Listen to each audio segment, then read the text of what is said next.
Hello friends, അപ്പോൾ journal book കണ്ടപ്പോൾ തന്നെ എല്ലാവർക്കും മനസ്സിലായി കാണുമല്ലോ. അപ്പോൾ ഇന്നൊരു ജേർണലിംഗ് വീഡിയോ ആണ്. അപ്പോൾ നമ്മുടെ ഫെബ്രുവരിയുടെ ജേർണലിംഗ് ആണ് നമ്മൾ ചെയ്യാൻ വേണ്ടി പോകുന്നത്.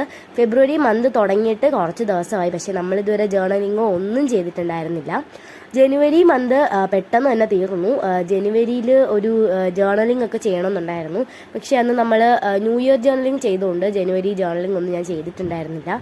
അപ്പം മുതലേ എനിക്ക് ഫെബ്രുവരി മുതലുള്ള ഈ ഒരു ഇയർ തീരുന്ന വരെയുള്ള എല്ലാ മന്തിലെ ജേർണലിംഗ് എനിക്ക് ചെയ്യണമെന്നുണ്ടായിരുന്നു.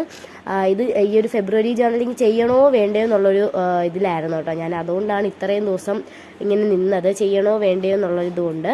അപ്പോൾ എന്തായാലും ലാസ്റ്റ് വിചാരിച്ചു എന്തായാലും ചെയ്യാം, ആദ്യമേ ഇങ്ങനെ തീരുമാനിച്ചേക്കല്ലേ, അപ്പോൾ എന്തായാലും ചെയ്യാമെന്ന് വിചാരിച്ചു.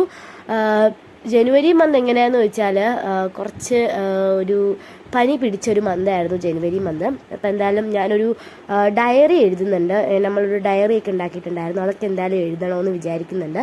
അപ്പം അത് എഴുതുമ്പം ഞാൻ എൻ്റെ ജനുവരി മന്ത് എങ്ങനെയായിരുന്നു എന്നുള്ളത് അതിനകത്ത് പറയാം.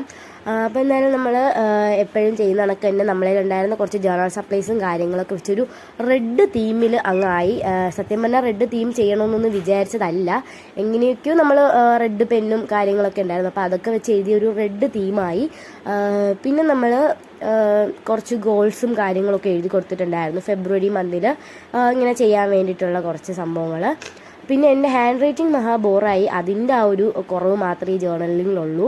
പിന്നെ നമ്മളൊരു റെഡ് ഫ്ലവർ വെച്ച് കൊടുത്തു. സത്യം പറഞ്ഞാൽ ഞാൻ റോസാപ്പൂവും തപ്പിപ്പോയതാണ്, പക്ഷേ നമ്മളെ വീട്ടിൽ നിന്ന് ഈ ഒരു ഫ്ലവർ മാത്രമേ കിട്ടിയിട്ടുണ്ടായിരുന്നുള്ളൂ. അപ്പോൾ എന്തായാലും ഇതിങ്ങനെ തന്നെ ഇരിക്കാൻ പോകുന്നില്ല, കുറച്ചാൾ കഴിയുമ്പോൾ ഇത് ഉണങ്ങി സൂപ്പർ ആയിക്കോളും. അപ്പോൾ എന്തായാലും നമ്മുടെ ജേർണലിംഗ് ഇഷ്ടപ്പെട്ടിട്ടുണ്ടെന്നുണ്ടെങ്കിൽ ഒന്ന് ലൈക്ക് ചെയ്യുക. അപ്പം നെക്സ്റ്റ് ഒരു വീഡിയോ ആയിട്ട് വരുന്നവരേക്കും ബായ്.